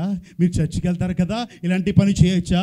మీరు చర్చికి వెళ్తారు కదా, ఇవి తినొచ్చా అని ఎదుటివాడు అడిగితేనే కానీ మనకు అర్థం కావట్లేదు. మీరు చర్చికి వెళ్తున్నారు కదా, దెబ్బలాడుకోవచ్చా? మీరు చర్చికి వెళ్తున్నారు కదా, అత్తమామల మధ్యన ఇలాంటి, అత్త కోడల మధ్యన ఇలాంటి కొట్లాట్లు ఉండొచ్చా అని అడుగుతున్నారు. అంటే నువ్వేం చేసుకుంటున్నావు? మోసం చేసుకుని పాస్టర్ గారు చెప్పినప్పుడు ఏదో దీక్షగా వింటున్నట్టు కళ్ళు పెట్టేస్తావు, చెవులు పెట్టేసి వింటావు, కానీ లోపలికి వెళ్ళడం లేదు. ఏంటే నిన్ను నువ్వు మోసం చేసేసుకుంటున్నావు. ప్రియమైన దేవుని బిడ్డలారా, మళ్ళీ చెప్తున్నాను, ఒకవేళ నువ్వు వింటే వాక్యం నీలోకి వస్తే వాక్యానుసారమైన జీవితం ఉంటుంది. వాక్యమైన దేవుడు నీలోంచి ప్రత్యక్షమవుతాడు, ఆయన యేసుక్రీస్తు. దేవునికి స్తోత్రం. సువార్త చెప్పవసరం లేకుండా నీ ప్రాంతానికి క్రీస్తుని పరిచయం చేయొచ్చు. ఆ క్రీస్తు ఆకర్షించే ప్రియుడు అనేక మందిని ఆకర్షిస్తాడు. దేవునికి స్తోత్రం, హల్లెలూయా. కాబట్టి దేవుని బిడ్డలారా, ఆలోచన చేయాలని ప్రభు అయిన యేసుక్రీస్తు పేర మీకు మనవి చేస్తున్నాను. ఇంచుమించు మీరందరూ బాప్తీసం తీసుకున్నారు కదమ్మా. ఎంతమంది బాప్తీసం తీసుకున్నారు? ఎవరిని నిలబెట్టను, ఏమి క్వశ్చన్స్ వేయను, దయచేసి నాకు అవగాహన కోసం. ఎంతమంది బాప్తీసం తీసుకున్నారు అమ్మా? Okay, right. ఇంకా కొంతమంది ఉన్నారు, రైట్. దేవునికి స్తోత్రం. అసలు వారి గురించి ఒక్క మాట చెప్పేసి నేను మళ్ళీ వాక్యంలోకి వెళ్ళిపోతాను. ఎందుకు చెప్పానంటే తర్వాత చెప్తాను. ఇప్పుడు బాప్తీసం తీసుకున్న వాళ్ళకి ఇంచుమించు ఆయనను బాహాటంగా ఒప్పుకున్నారు కనుక, పాప క్షమాపణ ప్రార్థన చేశారు కనుక వారి భయభక్తులు కలిగి ఉంటే పరలోక రాజ్యానికి కన్ఫామ్గా వెళ్ళిపోతారు. దేవునికి స్తోత్రం. ఇప్పుడు భయంకరమైన దినాల్లో ఉన్నాం. రాబోయే రోజుల్లో బాప్తీసం కావాలి పాస్టర్ గారు అన్నా ఏమడానికి ఉండదు. సో అలాంటి అవకాశం లేని స్థితిలో పొందాలి అనుకున్నా ఏసావు ఏమనుకున్నాడు? జ్యేష్ఠత్వాన్ని అమ్మేసుకున్నాడు, తర్వాత గుండ్లు బాదుకుంటే ఉపయోగం. కనుక ప్రియమైన దేవుని బిడ్డారా, ఇంచుమించు 10th దాటేసిన బిడ్డలు, 10th చదువుతున్న బిడ్డలు ఒకవేళ ఉంటే బాప్తీసం తీసుకోకపోతే సిద్ధపడిపోండి. ఎందుకంటే ఎప్పుడైతే మనం బాప్తీసం తీసుకుంటామో ఆయన బిడ్డలం అయిపోతాం కదా, ఆయన బిడ్డలం అయిపోతాం. ఆయన బిడ్డలకి దేవుడు ఆయనకి స్వాస్థ్యాన్ని ఇస్తాడు. ఒకవేళ ఆయన వచ్చేసాడు అనుకోండి, లేదా బాప్తీసం తీసుకునే అవకాశం లేదు, ఆయన రావడమో మనం చచ్చిపోవడమో ఏదో జరిగింది అనుకోండి, మళ్ళీ కరోనా వస్తుంది అంటారు. మరి నిజం ఒట్టిదో తెలియదు. ఈ కరోనాలో చచ్చిపోయామనుకోండి, దయచేసి మరోలా అనుకోవద్దు నా ప్రియ చెల్లెళ్ళు బిడ్డలో, అవకాశం మనకు మళ్ళీ రాదు. సో బాప్తీసం తీసుకుని సిద్ధపాటు కలిగి ఉండే రోజులు ఇవి. సో బాప్తీసం ఎవరు తీసుకోలేదో దయచేసి వారు సిద్ధపడిపోండి. భయంకరమైన దినాలు రాబోతున్నాయి. ఆ భయంకరమైన దినాల్లో నువ్వు పొందాలన్నా పొందలేవు. కాబట్టి మీ సేవకులకి మీరే ప్రేరేపించి, అయ్యగారు మాకు బాప్తీసం కావాలి, మేము ప్రభు బిడ్డలం అయిపోవాలి అని. దేవునికి స్తోత్రం. దేవుడే చెప్పాడుగా, ఆ వాక్యము నమ్మదగినది, నమ్మదగినదియు పూర్ణాంగీకారమునకు కదా. వాక్యం నమ్మదగినది, అది పూర్ణాంగీకారమునకు యోగ్యమైనది. అయితే దేవుడు అన్నాడు, ఒక నీటి మూలముగాను జన్మిస్తేనే కానీ అమ్మా పరలోక రాజ్యానికి చేరు. అంటే ఇప్పుడు నువ్వు బాప్తీసం తీసుకోలేదు, పరలోకానికి వెళ్తావా వాక్య ప్రకారంగా అమ్మా? మరి ఏం చేద్దాం ఇప్పుడు? త్వరలోనే బాప్తీసం తీసుకోండి, సిద్ధపాటు కలిగి ఉండండి. బాప్తీసం అంటే మరొకసారి చెప్తున్నాను, బాప్తీసం అంటే నీకు క్వాలిఫికేషన్ 2000 డబ్బులు కాదు. బాప్తీసం అంటే నీకు పెళ్ళికి తీసుకునేది బాప్తీసం కాదు. నీ అవసరతల నిమిత్తమై, మొక్కుబడి నిమిత్తమై, మేము మొక్కుకున్న మా ఇంట్లో అందరూ తీసుకున్నారు నేను తీసుకోవాలి అనేది బాప్తీసం కాదు. వాక్యానుసారమైన బాప్తీసం ఏదంటే, వాక్యం చెప్పిన తరువాత వాక్యానికి స్పందించి తీసుకునేది బాప్తీసం. సో దాని గురించి కూడా కొన్ని మాటలు చెప్తాను. దేవునికి స్తోత్రం. బాప్తీసం ఇచ్చి యోహాను మొట్టమొదటిగా బాప్తీసాలు ప్రారంభమయ్యాయి. ఆయన దగ్గరికి వచ్చిన తర్వాత బాప్తీసం ఇచ్చేయండి అని ములిగేశారా? అయ్యా మేమేం చేయాలని అడిగారా? మేమేం చేయాలని అడిగారు. ఏం చేయాలో చెప్పే కదా ఇచ్చాడు. ఏం చేయాలో చెప్పి బాప్తీసం ఇచ్చాడు. తర్వాత మనం ఎదరికి వెళ్ళిపోతే అపోస్తుల కార్యాల్లోకి మనం వెళ్ళిపోతే చూడొద్దులే. అప్పుడు యేసుక్రీస్తుని గురించి దేవుని యొక్క ఆత్మ వాళ్ళ మీదకి దిగిరాగా పేతురు నిలబడి, మీరు సిలువ వేయబడిన క్రీస్తు గురించి చెప్తున్నాను అని చెప్పబడినప్పుడు, వాక్యం చెప్పబడినప్పుడు వారి హృదయాలు పొడవబడి, అయ్యా మేము ఇప్పుడు ఏం చేయాలి అని అడిగారు. అప్పుడు పేతురు అంటాడు, మీరు మారు మనసు పొంది పాప క్షమాపణ నిమిత్తమై బాప్తీసం పొందండి, అప్పుడు పరిశుద్ధాత్మని వరం పొందుతారు. దేవునికి స్తోత్రం. నపుంసకుడు రథం మీద వెళ్తూ ఉంటాడు. పిలుపుతో దేవుడు అంటాడు, ఇదిగో వెళ్ళి ఆ రథాన్ని ఎదుర్కో అనగానే అతడు దేవుని గురించిన వాక్యం చదువుతూ ఉంటాడు. అర్థమైందా నువ్వు చదివేదంటే? ఎవరైనా చెప్తేగా నాకు అర్థమయ్యేది అంటే రథం ఎక్కు అంటాడు. రథం ఎక్కిన తర్వాత పిలుపు చెప్పిన మాటకి స్పందించి, ఇదిగో నీళ్ళు నాకు బాప్తీసం ఇయ్యి అంటాడు. దేవునికి స్తోత్రం. హల్లెలూయా. అంతేగాని బాప్తీసం తీసుకోవాలి తప్పనిసరిగా, లేకపోతే పెట్టులు పెట్టరు, లేకపోతే పరలోకం వెళ్ళరని ఎవరికి బలవంతం చేసినట్టు ఉందా? తర్వాత 19వ అధ్యాయంలో కూడా అపోస్తుల కార్యాల్లో కూడా రెండోసారి వారు బాప్తీసం తీసుకున్నారు, కానీ అవగాహన లేని బాప్తీసం. అక్కడ ఏముంటుందంటే, అవగాహన లేని బాప్తీసం తీసుకుంటున్నప్పుడు వారిని అడుగుతాడు, మీరు పరిశుద్ధాత్మని వరం పొందారా? ఏమో తెలియదు. మరి ఏం బాప్తీసం పొందారు? యోహాను గారు ముంచేవారంట, అలాగే ముంచేశారు తప్ప మాకేం తెలియదు. సో అలాంటప్పుడు ఆయన అంటాడు, యోహాను కూడా మారు మనసు నిమిత్తమై బాప్తీసం అని చెప్పాడు కదా. అంటే దేవుని బిడ్డలారా, బాప్తీసానికి కావాల్సిన క్వాలిఫికేషన్ ఏంటో తెలుసా? మారు మనసు. బాప్తీసానికి కావాల్సిన క్వాలిఫికేషన్ మారు మనసు, పాప క్షమాపణ. ఇవి ఉంటే చాలు బాప్తీసం తీసేసుకోవచ్చు. వాటి గురించి అవగాహన ఉంటే చాలు బాప్తీసం తీసేసుకోవచ్చు. సో ఇలా మరలా వారికి బాప్తీసం ఇచ్చినట్టుగా ఆ 19వ అధ్యాయంలో మనం చదవగలుగుతాం. అంటే నేను చెప్పిన కొన్ని సందర్భాల్లో వాక్యం చెప్తే ఇచ్చారా, లేదా మొక్కుబడి తీసుకున్నారా? పెళ్ళిళ్ళకి తీసుకున్నారా? అమ్మా, పెళ్ళిళ్ళకి తీసుకొని బాప్తీసమే కాదమ్మా. దయచేసి అలాంటి వాళ్ళు పరలోకానికి వెళ్ళరు. దయచేసి గమనించండి. వాక్యము చేత పొడవబడి, సరిచేయబడి, వాక్యము చేత నువ్వు పశ్చాత్తాపడి, ప్రభువా నన్ను క్షమించని ప్రభు పాదాలు పట్టుకుని ఏడ్చి మారు మనసు పొందితే, మారు మనసు అంటే ఏంటో తెలుసా? ఇప్పుడు దాని గురించి వెళ్తే నా సబ్జెక్ట్ ఆగిపోద్ది, నేను చెప్పను. దేవునికి స్తోత్రం. హల్లెలూయా. కాబట్టి ఒకవేళ బాప్తీసం తీసుకొని బిడ్డలుంటే దయచేసి బాప్తీసానికి సిద్ధపడి, సేవకునిగా దేవుడు ఎందుకు ప్రేరేపించాడో ఈ మాటకి మీరు లోబడాలి. అమ్మా, అర్థమవుతుందా? తల్లులు, బాప్తీసం తీసుకొని తల్లులు, మీరు ఎందుకు తీసుకోలేదో, ప్రభు ఎందుకు ప్రేరేపించాడో, ఎందుకు ఈ మాటలు బయలుపరిచాడో మీరు దేవుని మాటగా స్వీకరించి, మీరు ఆదివారం ప్రభు సన్నిధిలో దేవుని సేవకులకి చెప్పి నిర్ణయించుకుని బాప్తీసం తీసుకోండి. దేవునికి స్తోత్రం. మొన్నే మా సన్నిధిలో మొన్న మంగళవారం 7గురికి బాప్తీసం ఇచ్చాను. సో నేను ఫోటోలు ఏం పెట్టను, ఆయన సంతోషిస్తే చాలు. దేవునికి స్తోత్రం. హల్లెలూయా. ఎందుకు ఈ మాట చెప్తున్నానంటే, ఇచ్చేటప్పుడు అమ్మ రెడీయేనా, వచ్చేసేయండి, బట్టలు కట్టుకుని అలా 2000 కాను కట్టుకుని వచ్చేసేయండి అన్నాం. 3 రోజులు ఉపవాస కూడికి పెడతా వాళ్ళకి. 3 రోజులు, మొదటి రోజు మారు మనసు గురించి చెప్తాను, రెండో రోజు పాప క్షమాపణ గురించి చెప్తాను, మూడో రోజు బాప్తీసం తీసుకుని బల్లారదలో పాలు పంపులు పంచుకోవడం గురించి చెప్తాను. దేవునికి స్తోత్రం. అవి చెప్పకుండా ఇవ్వను. సో ఒక తమ్ముడు, అన్నా నేను అలా ఉండలేను, నేను కాలేజీకి వెళ్తున్నాను, కాలేజ్ అయిపోయి తీసుకుంటాను అన్నా అన్నాడు. సరే నీ ఇష్టం రా బాబు, బలవంతం చేసేదేమీ లేదు. సో ఇప్పుడు వాడు ఎలా అయిపోయాడంటే చాలా భ్రష్టుడైపోయాడు, మొత్తం ఇంక చెప్పాల్సిన అవసరం లేకుండా. సో కాబట్టి దేవుని బిడ్డారా, బాప్తిసం అనేది చాలా ప్రాముఖ్యం. బాహాటంగా సంఘం ఎదుట, సమాజం ఎదుట దేవుణ్ణి అంగీకరించడం, దేవుడు చెప్పిన పనిని చేయడం కూడా. దేవునికి స్తోత్రం. రైట్. అయితే నేను ఇప్పుడు చెప్పే మాట ఇక్కడ మన వాక్యంలోకి వచ్చేద్దాం. యాకోబు రాసిన పత్రికలో మొదటి అధ్యాయంలో మనం ఉన్నాం. అక్కడ ఎవడైనను వాక్యమును వినివాడై ఉండి దాని ప్రకారంగా ప్రవర్తించిన వాడైతే వాడు అద్దంలో తన సహజ ముఖమును చూసుకుని మనుషుని పోలి ఉండును అని చెప్పాను. అంటే ఇంతకాలం నువ్వు వాక్యంలో చూసుకున్నావు, అద్దంలో చూసుకున్నావు, కానీ నీవు సరి చేసుకోలేదు కనుకే కదా నీ పక్క వారికి కనీసం యేసయ్య గురించి చెప్పలేకపోతున్నావు. అంతేనా?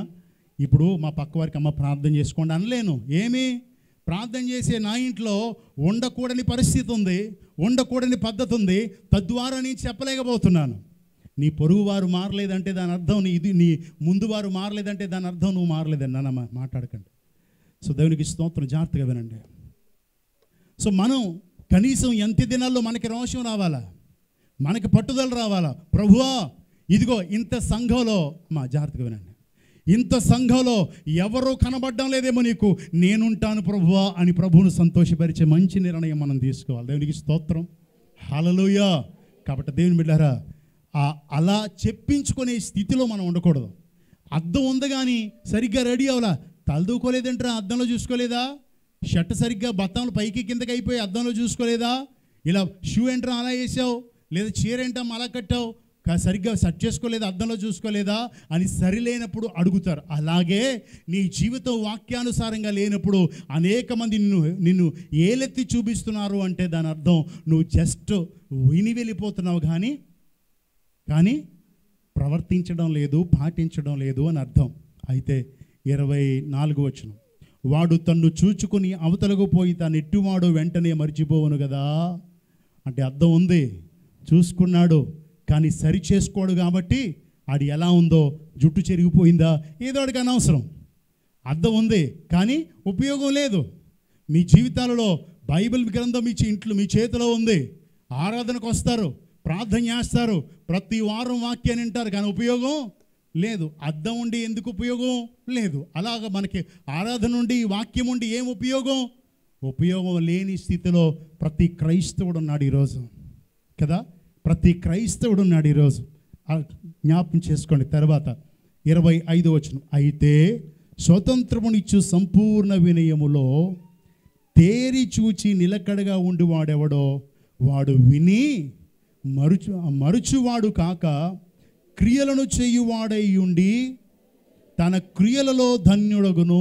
దేవునికి స్తోత్రం. ధన్యుడు అంటే ఆశీర్వదించబడిన వాడు, దీవించబడిన వాడు కదా ధన్యుడు. అంతే కదమ్మా.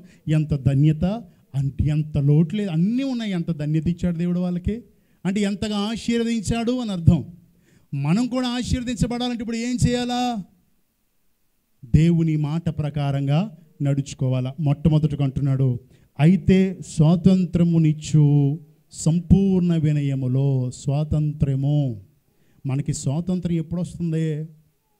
మామూలుగా మనకి ఎప్పుడు వచ్చిందమ్మా? ఆగస్టు 15 ఏ సంవత్సరంలో వచ్చింది? 1947. సంతోషం. అయితే ఆ స్వాతంత్రం తర్వాత ఎవరి నుంచి విడిపించబడ్డాం? బ్రిటిష్ వారి నుంచి విడిపించబడ్డాం. అయితే పాపం నుంచి విడిపించబడ్డామా? లేదు.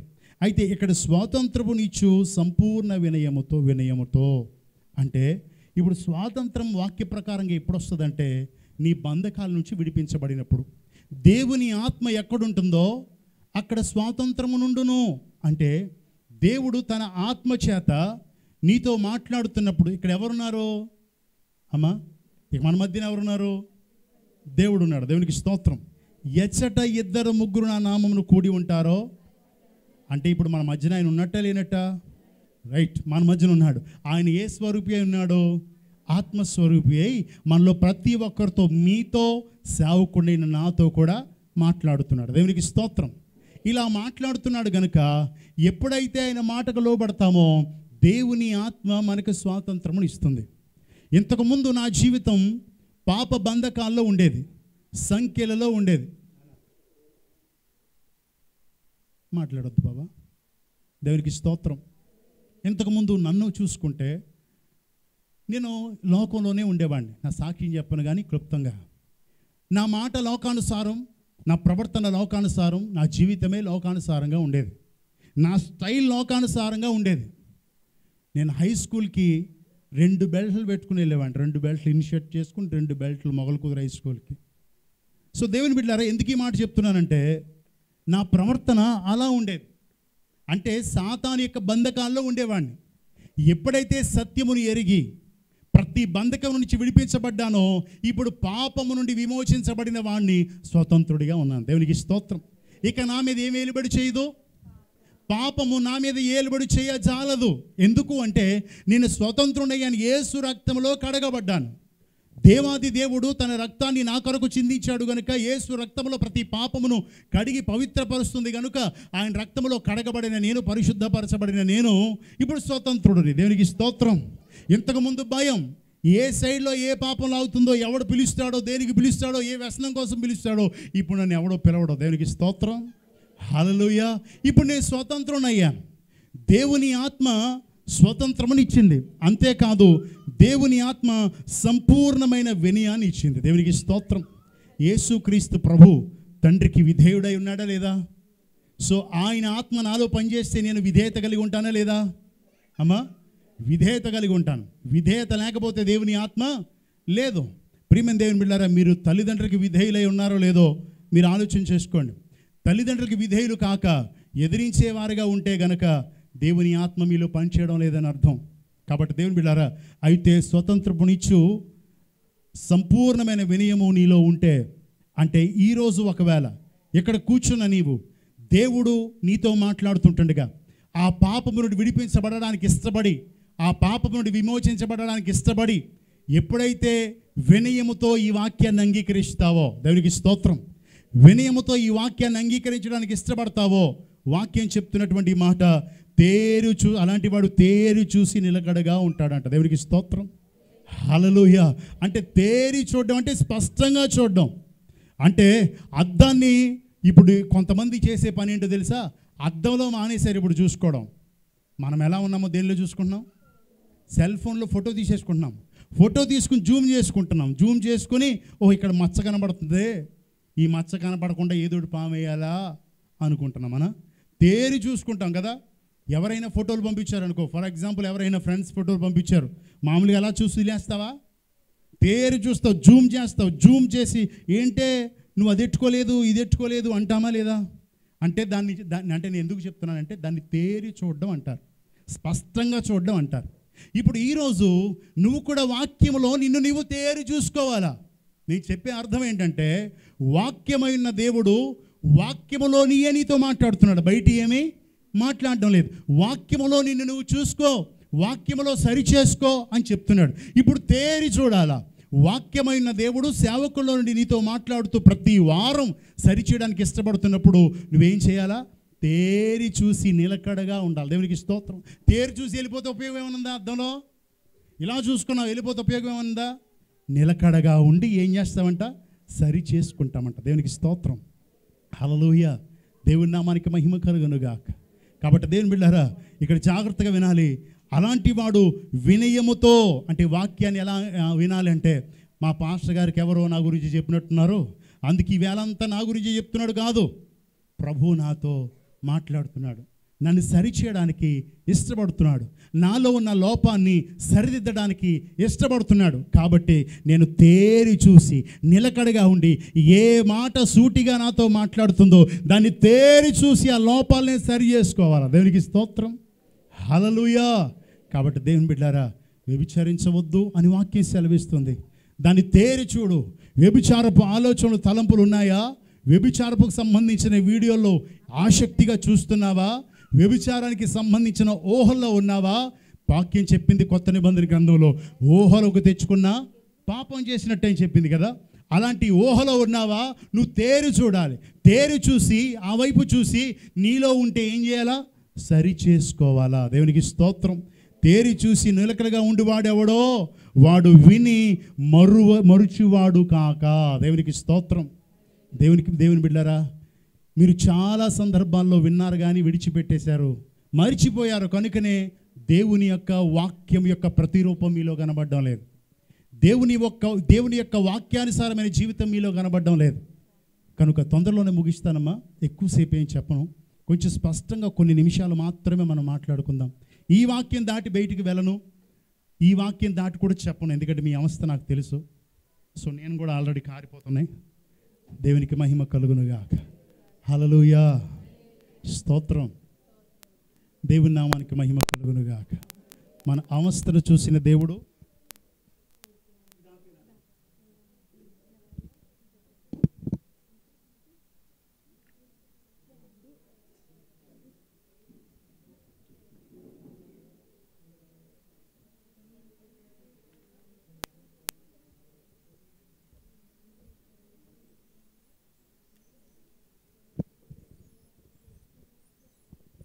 స్తోత్రం.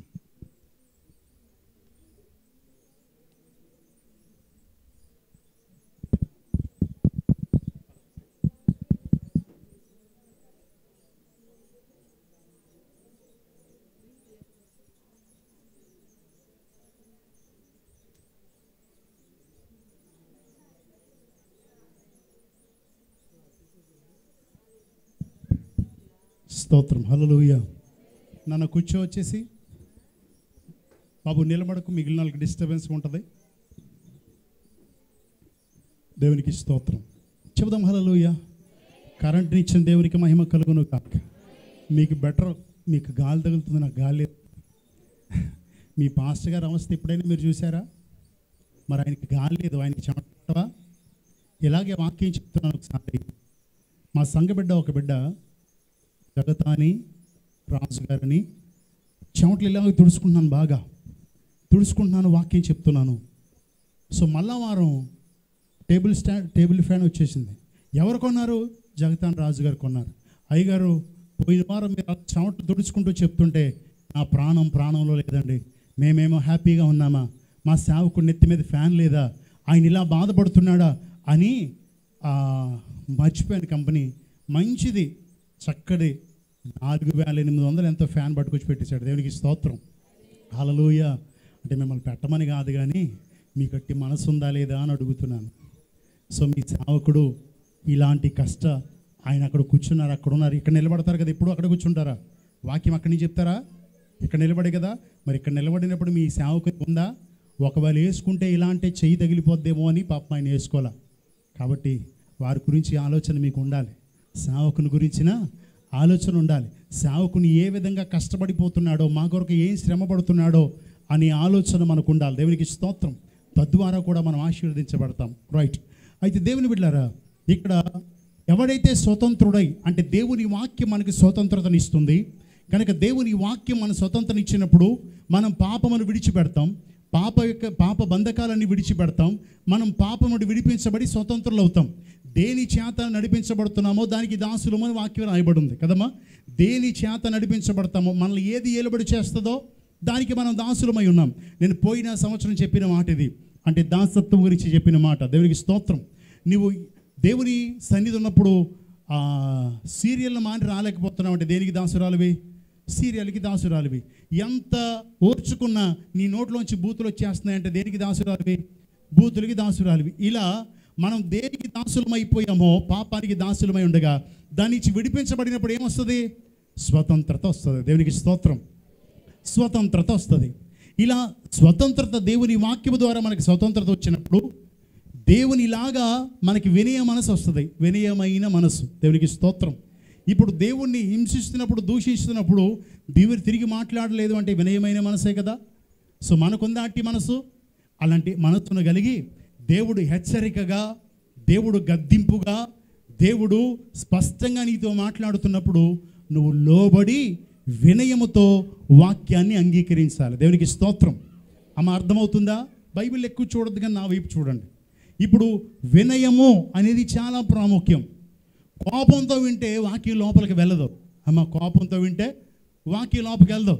ఏమన్నా కోపం ఏమనేసానో గుర్తులేదు అంటే కోపంలో నీకేమీ జ్ఞాపకం ఉండదు. తన కోపమే తన శత్రువు కాబట్టి కోపం మనకు పనికిరాదు. దేవునికి స్తోత్రం. కనుక దేవుని బిడ్డలారా గమనించండి. ఇప్పుడు ఎప్పుడైతే మనకు స్వతంత్రత వచ్చిందో, దేవుని మాటకు లోబడుతున్నామో, దేవుని బిడ్డలమయ్యామో, మనకి వినయమైన మనసు వస్తుంది. వినయమైన మనసు అంటే మన దేవుని లాంటి మనసు. దేవునికి స్తోత్రం. మెల్లిమెల్లిగా అలా తయారవుతామని అర్థం. అయితే వచ్చి ఏం చేస్తామంటే తేరి చూస్తావు. దేన్ని? చెప్పబడే వాక్యాన్ని ఆసక్తిగా. ఏ సేవకుడు చెప్పినా, నాకున్న అలవాటు ఏ సేవకుడు చెప్పినా నీ వాక్యం వింటా. దేవునికి స్తోత్రం. మా సంఘంలో ఉపవాస కూడుకలు జరిగితే నేను ఇలాగే బాయ్స్ అందరూ ఈ పక్కన, గర్ల్స్ ఈ పక్కన కూర్చుంటారు. వాళ్ళ దగ్గర కూర్చుంటాను. వినడం నాకు ఇష్టం. దేవునికి స్తోత్రం. ఏ మాట మాట్లాడాడో మీకు విషయం తెలుసా? కింద కూర్చుని కన్నీటితో ప్రార్థన చేసుకుంటా, ప్రభువా ఒకవేళ నా గురించి మాట్లాడేవేమో. వినయముతో ప్రార్థన చేసుకుంటా, ప్రభువా ఒకవేళ నేను తేరి చూసుకున్నాను ఆ ప్రాబ్లం నాలో ఉంటే కనుక దయతో క్షమించు, ఆలోచనలో కూడా పాపం రాకుండా కృపణీయంగా ప్రార్థించుకుంటా. దేవునికి స్తోత్రం. హల్లెలూయా. అంటే ఎప్పుడైతే వినయముతో తేరి చూస్తావో నీకు స్పష్టంగా కనబడుద్ది. నీకు స్పష్టంగా కనబడుద్ది. ఆయా స్పష్టంగా కనబడినప్పుడు నువ్వేం చేస్తావు? నువ్వు విని మరిచిపోకుండా దాని ప్రకారంగా నడుస్తావు. దేవునికి స్తోత్రం. దేవుని నామానికి మహిమ కలుగునుగాక. అలా నడిచేటప్పుడు దేవుడు దయామయుడు. దేవుడు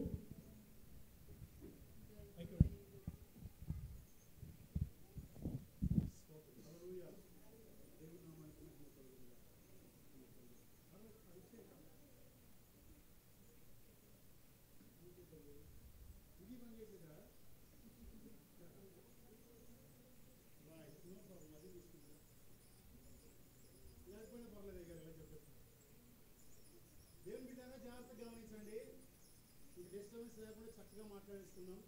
ఈ వాక్యం సంఘానికే దేవుడు మాట్లాడుతున్నాడు. బయట వాళ్ళకి ఉపయోగం లేదు. బయట వారు వింటారు కానీ ఉపయోగం లేదు. సంఘంలో కూర్చున్న మనం క్రమం కలిగి పేరు చూస్తాం. ఇప్పుడు వాక్యం వైపు, దేవా ఏ మాటలు మాట్లాడుతున్నావో ఇవి నీ మాటలు నాకు అర్థమవుతున్నాయి, పేరు చూస్తున్నాను, నాతో ఏమో మాట్లాడుతున్నావు అని మనం సరి చేసుకోవడానికి ఇష్టపడుతున్నాం. దేవునికి స్తోత్రం. హల్లెలూయా. ఎప్పుడైతే తేరు చూస్తావో ఈ వాక్యంలో నుంచి దేవుని మాటలు నీకు వినబడతాయి. మన దేవుడు దయగలవాడు. దేవునికి స్తోత్రం. హల్లెలూయా. వెంటనే తేరు చూస్తావు. మన దేవుని పోలిక మనలో ఉందా అని దేవుడి సేవకుడు మాట్లాడుతూ ఉంటాడు. నాలో దయ ఉందా? నువ్వు పరీక్ష చేసుకుంటావు. నాలో దయాగుణం లేదు, ప్రభువా నన్ను క్షమించు, నాలో దయాగుణం లేదు, కోపం ఎక్కువైపోయింది, క్రోధాలతో నింపిపోయాను, దయతో క్షమించు, నన్ను దయ్యతో నింపవయ్యా అని అడుగుతావు. దేవునికి స్తోత్రం. తేరి చూసి సరి చేసుకున్నావు. నీలో దయ వచ్చింది. ఆయన కరుణామయుడు. వాక్యం చెప్తుంది ఆయన కరుణామయుడు. ఎప్పుడైతే వాక్యం విన్నావో నీలో కరుణ ఉందా అని ఆలోచన చేస్తున్నావు. నీలో కరుణ లేదు, అప్పుడు ప్రార్థన చేస్తున్నావు, ప్రభువా నాకు కరుణించే, నేను కూడా నీలా కరుణించే కృపణీయ్యా అని ప్రార్థన చేసుకుంటున్నావు. నీలో కరుణ వచ్చింది. దేవునికి స్తోత్రం. అన్నిటికంటే మించి ఆయన ప్రేమామయుడు. దేవునికి స్తోత్రం. హల్లెలూయా. వాక్యం సెలవిస్తుంది, మన క్రీస్తు లాంటి ప్రేమ కలిగిన దేవుడు ఎవరూ లేరు. ప్రేమకి నిర్వచనమే మన ప్రభు అయిన యేసు క్రీస్తు. దేవునికి స్తోత్రం. ఆయనలా ప్రేమించేవారు ఎవ్వరూ లేరు. ఆయనలా ప్రేమించేవారు ఎవరూ లేరు. కనుక అలా క్రీస్తు ప్రేమ మీరును కలిగి ఉండండి అని వాక్యం సెలవిచ్చింది. దైవ సేవకుడు మాట్లాడాడు. వాక్యంలో క్రీస్తు ప్రేమ నీకు కనబడుతుంది, బహుతేటగా స్పష్టంగా కనబడుతుంది. వాక్యంలో నిన్ను నువ్వు చూసుకున్నావు, కానీ నీలో దేవుని ప్రేమ కనబడ్డలేదు. భర్తను ఎలా ప్రేమించాలో ప్రేమించలేకపోతున్నావు, భార్యను ఎలా ప్రేమించాలో ప్రేమించలేకపోతున్నావు, తల్లిదండ్రులను ఎలా ప్రేమించాలో ప్రేమించలేకపోతున్నావు, సేవకుల్ని ఎలా ప్రేమించాలో ప్రేమించలేకపోతున్నావు, ఇరుగు పొరుగు వారిని ఎలా ప్రేమించాలో ప్రేమించలేకపోతున్నావు. అంటే నీలో ఏమి లేదు, ప్రేమ లేదు. అడుగుతావు, ప్రభువా దయతో నన్ను క్షమించు, నీలా ప్రేమించే మనసు నాకు ఇయ్యయ్యా. క్రీస్తుకు కలిగిన ఈ మనసు మీరును, ప్రభువా నీలాంటి మనసు, నీలా ప్రేమించే మనసు. అంటే తేరి చూడడం మొదలుపెట్టిన తరువాత ప్రతిదాన్ని ఏం చేస్తావు? సరి చేసుకుంటాం. తేరి చూడడం మొదలుపెట్టిన తర్వాత ప్రతిదాన్ని తల ఎలా ఉందో చూసుకున్నట్టుగా, బొట్టు ఎలా ఉందో చూసుకున్నట్టుగా, చీర ఎలా ఉందో చూసుకున్నట్టుగా, పౌడర్ ఎలా ఉందో చూసుకున్నట్టుగా, చీర ఎలా కుర్చీలు కింద వరకు బాగా వచ్చినాయా లేదో చూసుకున్నట్టుగా, నీ మేకప్ బాగుందో లేదో చూసుకున్నట్టుగా, నీ జుట్టు బాగుందో లేదో చూసుకున్నట్టుగా, నీ పైనుంచి కింద వరకు నీ ఆలోచన, నీ తలంపులు, నీ చూపు, నీ మాట, నీ వినికిడి, నీ ప్రవర్తన, నీ తాకిడి, నీ మార్గాలన్నీ దీనిలో చూసి సరి చేసుకుంటావు. దేవునికి స్తోత్రం. హల్లెలూయా. దేవుని నామానికి మహిమ కలుగునుగాక. ఆయన ఓర్పు కలిగిన వాడు, ఆయన ఓర్పుకు ఆదరణకు కర్త అయిన దేవుడు అని వాక్యం ఉంది. దేవునికి స్తోత్రం. హల్లెలూయా. దేవుని నామానికి మహిమ కలుగునుగాక. మన దేవుడు ఓర్పుకు ఆదరణకు కర్త అయి ఉన్నాడు అని వాక్యం సెలవిస్తుంది. ఎంతగా ఓర్చుకున్నాడు ఆయన? ప్రాణం పెట్టినంతగా ఓర్చుకున్నాడు. దేవాది దేవుణ్ణి నిందించినా తిరిగి మాట్లాడలా, కొట్టినా తిరిగి మాట్లాడలా, హింసించినా తిరిగి మాట్లాడలా, నోటి మీద మొహం మీద ఉమ్మేసినా తిరిగి మాట్లాడలా, జుట్టు పెరిగినా తిరిగి మాట్లాడలా, ముసిగేసి గుద్దినా తిరిగి మాట్లాడలే. ఎంత ఓర్పు, ఎంత ప్రేమ! కనుక దేవుని బిడ్డలారా, నువ్వు అడుగుతావు, ప్రభువా నాలో ఓర్పు లేదు, తేరి చూశాను నాతో మాట్లాడావు, నాలో ఓర్పు లేదు. మీకు ఓర్మి అవసరం. క్రైస్తవులకి ఓర్మి అంటే ఓర్పు చాలా అవసరం. కనుక ప్రియమైన దేవుని బిడ్డలారా గమనించండి, ఓర్పు లేనప్పుడు ఏం చేయాలా? ప్రభువుని అడగాలి, అయ్యా ఓర్పుగా కర్తవ నీవే కదా, నాకు ఓర్పును దయచేయ్యా. అమ్మ మాట్లాడుతుంటే తట్టుకోలేకపోతున్నాను, కోపం వచ్చేస్తుంది. నాన్న మాట్లాడుతుంటే చిరాకు వచ్చేస్తుంది. అత్తగారు మాట అంటేనే తేళ్ళు జల్లు పాకినట్టుగా ఉంటున్నాయి. మాంగారం చూస్తేనే చిరాకు అనిపిస్తుంది. ప్రభువా సేవకుని చూస్తే కోపం వస్తుంది, ఎందుకంటే వాక్యం నా వైపే చూసి చెప్తున్నాడు. ఇలాంటివన్నీ ఓర్పు లేకపోవడమే. సో ఓర్పు చాలా అవసరం తెలుసా క్రైస్తవులకి? అమ్మ మీ బిడ్డలో పొద్దున్నే స్కూల్కి వెళ్తారు, స్కూల్ స్టార్ట్ అవుతాయి కదా, పొద్దున్నే లేవాలి, పిల్లలకి స్నానాలు చేయించాలి, వాళ్ళకి టిఫిన్లు చేయాలి, వాళ్ళకి భోజనం పెట్టి పంపించాలి. ఏం కావాలా? ఏం కావాలా? ఓర్పు కావాలా వద్దా? సో అత్తగారికి సేవ చేయాలి, ఏం కావాలా? అమ్మకి సేవ చేయాలి, ఏం చేయాలా కదా? నువ్వు రెడీ అవ్వాలంటే ఏం కావాలా? ఓర్పు లేకపోతే అటు బిట్టు వేసుకుని వచ్చేస్తావు. ఓర్పు ఉంటే సరిగ్గా చూసుకుని వస్తావు. నువ్వు ఇక్కడ కూర్చున్నావు, ఏం కావాలా? ఓర్పు లేనివాడికి ఎప్పుడు వదిలేస్తాడు రా బాబు, వెళ్ళిపోదాం రా బాబు అని చూస్తుంటాడు. ఓర్పు కలిగిన వాడు, ప్రభువా నాతో మాట్లాడుతున్నావు స్తోత్రం అంటాడు. వినడానికి కూడా ఏం కావాలా? వినడానికి ఓర్పు లేకపోతే పిల్లలు అమ్మ అంతమాని ఏంటి ఎప్పుడు ఒకే గోల అంటారు. ఏం లేక? ఓర్పు లేక. ప్రియ దేవుని బిడ్డలారా, మన దేవుడు ఓర్మి కలిగిన వాడు. మనం కూడా ఏం కావాలా? ఓర్పుగా. ఇలా చదువుకుంటూ పోతే, చూసుకుంటూ పోతే ఒక్కటి కాదు. అలా నువ్వు తేరి చూడడం వల్ల, దేవుని బిడ్డలారా ముగిస్తాను, జాగ్రత్తగా వినండి. అలా తేరి చూడడం వల్ల ఇప్పుడు నీలో ఎవరి పోలిక వస్తుంది? దయ వచ్చింది, జాలి వచ్చింది, కరుణ వచ్చింది, కనికరం వచ్చింది, ప్రేమ వచ్చింది, ఓర్పు వచ్చింది, క్షమించే తత్వం వచ్చింది. ఇలా చెప్పుకుంటూ పోతే అన్నీ ఎవరి పోలికలకు మార్చబడుతున్నావు? అమ్మ ఎవరి పోలిక? క్రీస్తు పోలికలోనికి మార్చబడుతున్నావు. అలా క్రీస్తు పోలికలోనికి మార్చబడిన తర్వాత నీలో కనబడేది ఎవరో? నీవు కనబడవు. అందుకే క్రీస్తుని మాయందు క్రీస్తు మాయందు ప్రత్యక్షపరచబడుచున్నాడు అని అపోస్తలుడైన పౌలు చెప్తాడు. సో దేవుని బిడ్డలారా, క్రీస్తు మన యందు ప్రత్యక్షపరచబడాలంటే మనం విని విడిచిపెట్టే వారంగా ఉండకూడదు. నేటి దినాల్లో క్రైస్తవ్యం ప్రబలకపోవడానికి గల కారణం, క్రైస్తవ్యం విస్తరించలేకపోవడానికి గల కారణం ఎవరో తెలుసా? క్రైస్తవులే. సంఘం బాగుపడితే సమాజం బాగుపడితే. నేను ఒకటే ప్రార్థన చేస్తా, సేవకుడు బాగుంటే సంఘం బాగుంటుంది, సంఘం బాగుంటే సమాజం బాగుంటుంది. ఎందుకంటే నీలో చూసేవారు క్రీస్తుని చూస్తారు, క్రీస్తు ప్రేమను చూస్తారు, క్రీస్తు దయను ఓర్పును చూస్తారు. ఇది క్రీస్తు ప్రేమ కాదా అని తెలుసుకుంటారు. నువ్వు చెప్పవసరం లేకుండానే దేవుని సన్నిధికి పరుగు పరుగున వస్తారు. దేవునికి స్తోత్రం. హల్లెలూయా. ప్రభు నామానికి మహిమ కలుగునుగాక. కనుక దేవుని బిడ్డలారా ఆలోచన చేయండి. మనం సువార్త చేయాల్సల్లా విన్న వాక్య ప్రకారంగా దైవ సేవకుడు తన వాక్యాన్ని వివరించడానికి సేవకుని ఎన్నుకున్నాడు, మీకు కాపరగా పెట్టుకున్నాడు, ఉపదేశము ద్వారా మిమ్మల్ని సరిచేస్తూ ఉన్నాడు. కానీ మీరు వినే ఓర్పు కలిగి ఉంటే క్రీస్తు రూపంలోకి మారిపోతారు. దేవునికి స్తోత్రం. హల్లెలూయా. చెప్పవసరం లేకుండా అనేక మంది సన్నిధిని నిండిపోతారు. సో దేవుని బిడ్డలారా, అదే క్రీస్తు యొక్క తపన కూడా. యేసు క్రీస్తు కూడా దేవుని బిడ్డలారా, ఆయన చేసినటువంటి యాగం కూడా ఎందుకు అంటే మనల్ని తన పోలికలోనికి మార్చుకోవడానికి. ఆయన పోలిక లేకుండా ఎక్కడికి వెళ్ళాం? ఆయన దగ్గరికి వెళ్ళలేము. కనుక క్రీస్తు పోలిక అంటే క్రీస్తుకు కలిగిన సంపూర్ణత. ఆయన ఎంతటి సంపూర్ణుడని వాక్యం సెలవిచ్చిందో ఆ సంపూర్ణతకు సమానమైన సంపూర్ణత మనలోకి వస్తేనే కానీ, అమ్మా వింటున్నారా, క్రీస్తుకు కలిగిన సంపూర్ణతకు సమానమైన, అమ్మ వినడం లేదమ్మా, అమ్మా దేవునికి స్తోత్రం. మీరు పరలోకానికి వెళ్ళాలంటే క్రీస్తుకు కలిగిన సంపూర్ణతకు సమానమైన సంపూర్ణత కలిగి లేకపోతే ఎవరో పరలోకానికి వెళ్ళరు. ఈవెన్ సేవకుడైనా సరే. వాక్యం చెప్పే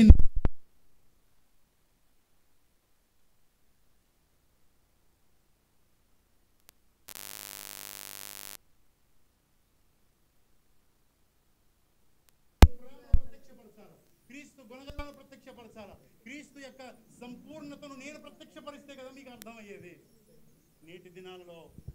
నేటి దినాలలో సేవకుడే క్రీస్తుని కనపరచలేకపోతే సంఘం ఎక్కడ క్రీస్తుని కనపరిచేది? కనుక సేవకుడు బాగుపడితే సంఘం బాగుపడుతుంది, సంఘం బాగుపడితే సమాజం బాగుపడుతుంది. దేవా మా గ్రామం అని ప్రార్థన చేయకండి, సంఘం అని ప్రార్థన చేయండి. సంఘంలో ప్రతి ఒక్కరూ క్రీస్తు పోలికలోనికి మారితే క్రీస్తు స్వరూపాన్ని మనమే ప్రభువుకు చూపించవచ్చు. దేవుని బిడ్డ, ఒక చిన్న జరిగిన సంఘటన సాక్ష్యమును చెప్పేసి నేను ముగిస్తాను. దేవుని బిడ్డ, చాలా విషయాలు ఉన్నాయి, అయితే చాలా విషయాలు తీసుకున్నాను. అయితే మీ అవస్థ పరిస్థితిని బట్టి ఎక్కువ చెప్పినా మీ మైండ్లోకి వెళ్ళదు. సో కాబట్టి నేను ముగిస్తున్నాను. ఒక మాట వినండి. ఒక చోట మరియమ్మ అనేటువంటి ఒక ఆవిడ ఉంది. మరియరెడ్డి అని ఆవిడ పేరు. మరియరెడ్డి భర్త పేరు సుబ్బరెడ్డి. సుబ్బరెడ్డి గారు మరియరెడ్డి గారు అంటే బాప్తీసం తీసుకున్న తర్వాత ఆవిడకి మరియా అని పేరు పెట్టారు. జరిగింది గోపాలపురంలో జరిగినటువంటి విషయం ఇది. అయితే దేవుని బిడ్డారా, మరియరెడ్డి గారు చర్చికి వస్తారు బాప్తీసం తీసుకుని, కానీ సుబ్బరెడ్డి గారు మాత్రం చర్చికి రారు. సో చాలాసార్లు దైవ సేవకులు అడిగారు, అయ్యా చర్చికి రావచ్చు కదా. ఎందుకండి చర్చికి వచ్చి ఏముంది, మా మరియమ్మ మొత్తం ఉపయోగం ఏముంది, ఇంటికాడ ఒకసారి వచ్చి చూడండి అంటున్నాడంట. ఇంటికాడ ఒకసారి వచ్చి చూడండి, ఉపయోగం ఏమైనా ఉందా వచ్చి అని చెప్తున్నాడంట. సో చాలా సంవత్సరాలు అయిన తర్వాత ఒకరోజు సడన్గా ఆదివారం ఆరాధన తర్వాత ఆయన ప్రత్యక్షమయ్యాడు సేవకుడికి ప్రత్యక్షమై, అయ్యగారు నాకు బాప్తీసం కావాలి అన్నాడంట. సడన్గా ఇతను బాప్తీసం కావాలనే పాటికి అయ్యగారికి కొంచెం కంగారు వచ్చి, అదేంటి సడన్గా వచ్చి బాప్తీసం అంటున్నాడు అనేసి, అయ్యా సుబ్బరెడ్డి గారు మీరు కూర్చోండి, మీతో లాస్ట్లో మాట్లాడతాను అన్నాడంట. సో అందరికీ ప్రార్థన చేసి పంపించేశాడు. అందరికీ ప్రార్థన చేసి పంపించిన తర్వాత సుబ్బరెడ్డి గారి దగ్గర కూర్చొని, అయ్యా మీరు బాప్తీసం కావాలంటున్నారు, ఎలా? నేను యేసయ్యని చూశాను అన్నాడంట. యేసయ్యని చూశారా? ఎలా కనబడ్డాడు? కళ్ళ వచ్చాడా? కళ్ళలో రాలేదు. దర్శనంలో కనబడ్డాడా? దర్శనంలో కనబడలేదు. అపోస్తులైనటువంటి పౌలు సౌలుగా ఉన్న దినాల్లో దర్శనం అలా కనబడినట్టుగా సిలువ కనబడిందా? కనబడలేదు. మరి ఎలా కనబడిందయ్యా నీకు? యేసయ్యని ఎలా చూసావు అంటే, వారింట్లో పక్కనే ఉన్న వాళ్ళ పోర్షన్లో ఒక యవ్వన జంట రెంట్కి వచ్చారంట. సంవత్సరం పాటుగా వారు రెంట్కి వచ్చి ఆ యవ్వన జంట ప్రతి ప్రార్థనకి హాజరయ్యేవారంట.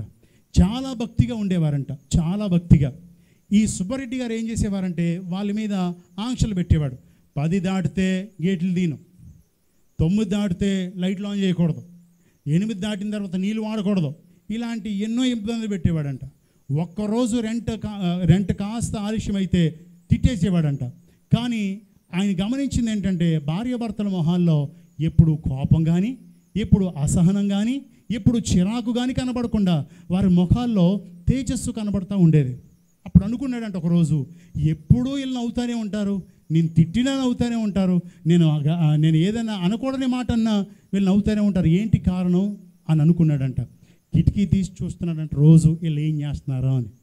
ప్రతి దినం వాళ్ళు మోకరించి ప్రార్థన చేస్తున్నారంట. ప్రతి రాత్రి కుటుంబ ఆరాధన జరుగుతుంది. కుటుంబ ఆరాధనలో వాళ్ళు చేసే ప్రార్థన ఇతను ఆకర్షించింది. వాళ్ళు చూపించే ప్రేమ, వాళ్ళు చూపించే దయ, వారిలో ఉన్నటువంటి జాలి, వారు చూపించేటువంటి ప్రేమ, కరుణ, ఇవన్నీ చూసి అనుకున్నాడంట, ఇది క్రీస్తు కాడా? దేవునికి స్తోత్రం, హల్లెలూయా.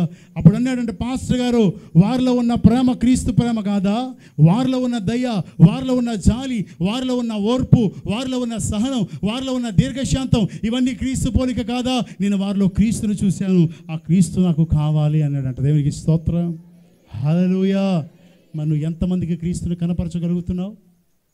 ఎంతమందికి క్రీస్తుని కనపరచగలుగుతున్నావు? నువ్వే వాక్యం విని వాక్య ప్రకారంగా లేకపోతే అబద్ధాలు మానవు, మోసాలు మానవు, కోపాలు క్రోధాలు మానవు, బూతులు మానవు, వ్యభిచారం మానవు, కోడి పందాలు మానవు, అక్కడెక్కడికి వెళ్ళిపోవడాలు మానవు. ప్రతి భోజనంలో నువ్వే ఉంటావు, ఎల్లకూడని చోట నువ్వు ఉంటావు, సహవాసం చేయకూడని చోట ఉంటావు. పాస్టర్ గారు చెప్పిన మాట వినవు, చెప్పిన మాటకి వ్యతిరేకంగా మాట్లాడతావు. కోపం ఎక్కువ, క్రోధాలు ఎక్కువ, కలహాలు ఎక్కువ, భేదాలు ఎక్కువ. చర్చిలోనే భేదాలు, ప్రార్థన ఇవ్వకపోతే మానేస్తావు, పాట ఇవ్వకపోతే మానేస్తావు. క్రీస్తు ప్రేమ నీలో నుంచే కనబడేది. అందుకేనా క్రీస్తు నేను కనుక్కున్నది. ఇప్పుడు మన బిడ్డ మన పోలికలో ఉంటే సంతోషమా, పక్కోడు పోలికలో ఉంటే సంతోషమా అమ్మా? సో దేవుని బిడ్డరా, నేను అపార్థం చేసుకోవద్దు. మరి క్రీస్తు మనల్ని కనుక్కున్నాడు కదా, క్రీస్తు మనల్ని కొనుక్కున్నాడు కదా, ఆయన సొత్తు అనుకున్నాడు కదా. ఇప్పుడు మనం ఎవరి పోలికలో ఉండాలా అమ్మా? మరి క్రీస్తు పోలిక ఉందా? ఆలోచన చేయండి. నీ అత్తగారు చెప్పగలదా, అయ్యా నా కోడలు క్రీస్తు పోలిక, ఎంత ప్రేమగా చూసుకుంటుందో అని? మీ ఇంటి ఆయన చెప్పగలడా?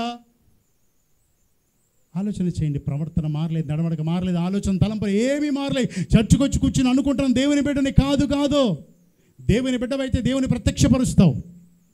మీ తండ్రికి అవమానం తెచ్చే విధంగా ఉండవు, మీ తండ్రిని గణపరిచేవాడిగా ఉంటావు. అలాగే నీ పరమ తండ్రి నీ కోసం ప్రాణం పెట్టిన వాడిని గణపరిచేవాడిగా ఉంటావు, కనపరిచేవాడిగా ఉంటావు, కానీ అవమానపరిచేవాడిగా ఉండవు. సో కనుక ప్రియమైన దేవుని బిడ్డారా, ఒకవేళ అట్టి స్థితిలో ఉంటే ఈరోజు మారిపోదాం.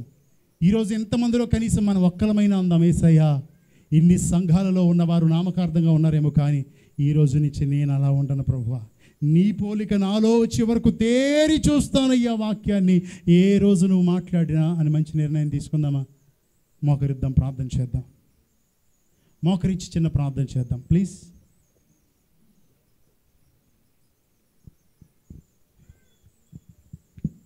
అందరం కింద ఉన్నవారు మోకరిద్దాం. కుర్చీలో కూర్చున్న వాళ్ళు లేచి నిలబడదాం. నిలబడి ప్రార్థన చేద్దాం. కళ్ళు మూసుకుని అందరం యవనస్తులు మోకరించడానికి ప్రయత్నం చేయండి. యేసయ్య పోలికలో నిన్ను చూసుకొని, ఆయన పోలికలో చూసుకుని సంబరపడిపోవాలని కదా దేవుని యొక్క ఉద్దేశం.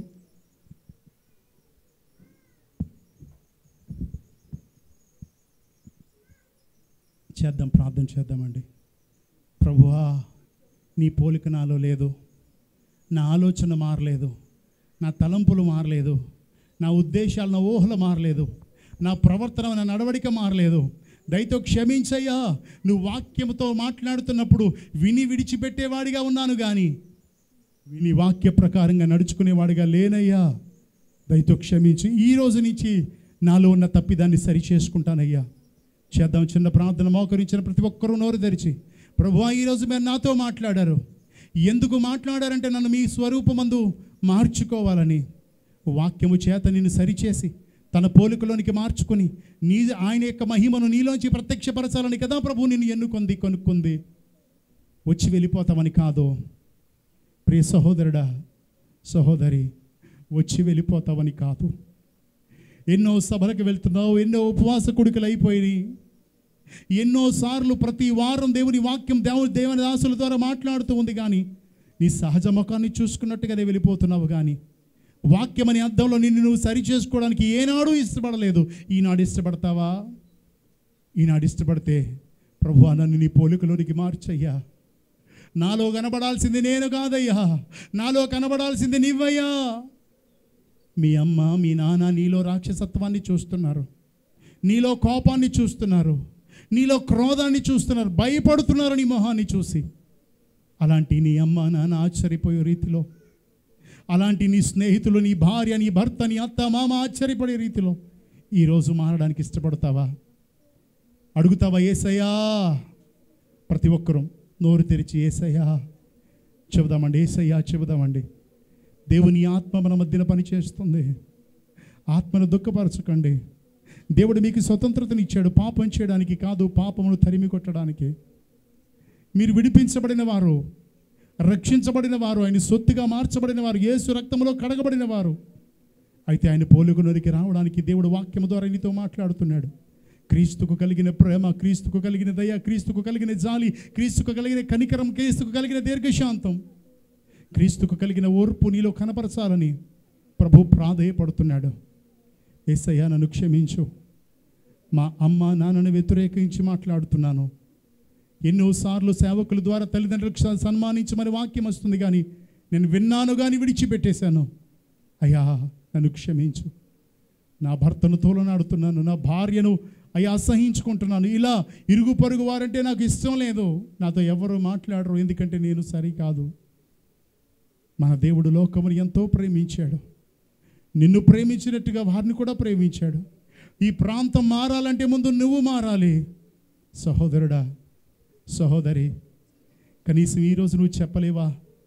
ఇంత చెమటలో, ఇంత ఉడుకులో చెమట కార్చుకుంటూ కూర్చున్న వ్యర్థమైపోవాలా? ఈ రాత్రి వ్యర్థమైపోయే రాత్రిగా నీకు ఇష్టం ఉంటుందా? దేవుని ఆత్మ పని చేస్తుంది. ఇది వ్యర్థమైపోయే రాత్రిగా ఉండడానికి వీల్లేదు. ప్రియ సహోదరుడా, సహోదరి, ఈరోజు ఒక మంచి నిర్ణయం తీసుకోవాలి, తద్వారా దేవుడు సంతోషపడాలి. అయ్యా నేను నీ పోలికలోకి మారడానికి ఇష్టపడుతున్నానయ్యా, ఇక నుంచి నీ వాక్యమును తేరి చూడడానికి ఇష్టపడుతున్నానయ్యా, నిలిచుండి చూసుకుని నన్ను నేను మీ రూపంలోనికి మార్చుకుంటానయ్యా, పరిశుద్ధాత్మదేవ నాకు సహాయం చేయండి అయ్యా.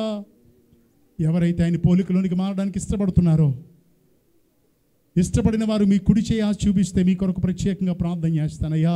నేను క్రీస్తు రూపంలోనికి మార్చబడాలని ఆశపడుతున్నాను. ఎవరైతే క్రీస్తు రూపంలోకి మార్చబడాలనుకుంటున్నారో మీ కుడి హస్తం కొంచెం రైస్ చేయండి, మీ కొరకు ప్రార్థన చేస్తున్నాను. అయ్యా నేను నాలో క్రీస్తును చూపించాలి, నా క్రీస్తును ప్రత్యక్షపరచాలి, నా యేసయ్యను ప్రత్యక్షపరచాలి, క్రీస్తు యొక్క పరిపూర్ణత నాలో సంపూర్ణం అవ్వాలి అని ఎవరైతే ఇష్టపడుతున్నారో కొంచెం కన్నీటితో చిన్న ప్రార్థన చేద్దామా? యేసయ్యా నన్ను క్షమించు, ఇంతకాలం వచ్చి వెళ్ళిపోయే మోసగత్తెని నేను, ఇంతకాలం వచ్చి వెళ్ళిపోయే మోసగాడని నేను. మారు మనసు పొంది చాలా కాలం అయింది, బాప్తిసం తీసుకుని చాలా కాలం అయింది, ఎన్నో ఏళ్ళగా దేవుని మందిరానికి వస్తూ ఉన్నాను, నాలో రూపం మారలేదు, నాలో నీ రూపం రాలేదు. ప్రభు దుఃఖపడుతున్నాడు. ఇంతకాలం నా సేవకుని నిలబెట్టి ప్రయాసతో వాక్యాన్ని మీకు అందిస్తూ ఉంటే మీరు మారలేదు. ప్రభు బాధపడుతున్నాడు. అవునయ్యా, ఎక్కడి నుంచి మారిపోతానయ్యా అని చెబుదామా? మీకోసం ప్రార్థన చేస్తాను, ప్రభు కార్యం చేస్తాడు, మీ హస్తాన దేవుడు పట్టుకుంటాడు, ఘనమైన కార్యం మీ పట్ల జరిగిస్తాడు. కనుక చేయలేపిన నీవు హృదయపూర్వకంగా అయ్యా నన్ను క్షమించవా? ప్రభువా నన్ను క్షమించయ్యా, ఇంతకాలం నీ రూపంలోనికి రాకుండానే సాతాన్ని కనపరిచేవాడిగా ఉండిపోయిన క్షమించు. నన్ను బట్టి సాతాను అతిశయిస్తున్నాడు, కానీ నన్ను కొనుక్కున్న నీవు అతిశయించడం లేదు. ఇక మీదట నీవు అతిశయించే పాత్రగా నన్ను మలుచుకో అయ్యా. చేద్దామండి ప్రార్థన. దయచేసి ప్రతి ఒక్కరూ నీ యేసయ్యని చూసి ఈ చివరి రాత్రి యేసు రూపంలోనికి మారడానికి ఇష్టపడిన నీవు, ఈ చివరి రాత్రి యేసులా మారడానికి ఇష్టపడిన నీవు చిన్న కన్నీటి బొట్టును రాల్చగలవా? నిన్ను అలా మార్చడానికి కల్వరి శిలువలో యాగమైన యేసయ్యను చూస్తూ, నిన్ను అలా మార్చడానికి తన్ను తాను రిక్తినిగా చేసుకున్న యేసయ్యను చూస్తూ, గొల్గొతా కొండ మీద ఆకాశానికి భూమికి మధ్యన శిలువలో వేలాడుతున్న యేసయ్యను చూసి, అయ్యా నీ రూపం నాలోకి రావడానికి నువ్వు నా కొరకు ఇంత యాగం చేసావా? ఈరోజు నుంచి నేను మారిపోతున్నానయ్యా, ఈరోజు నుంచి నేను మారిపోతున్నానయ్యా. చేద్దామండి ప్రార్థన.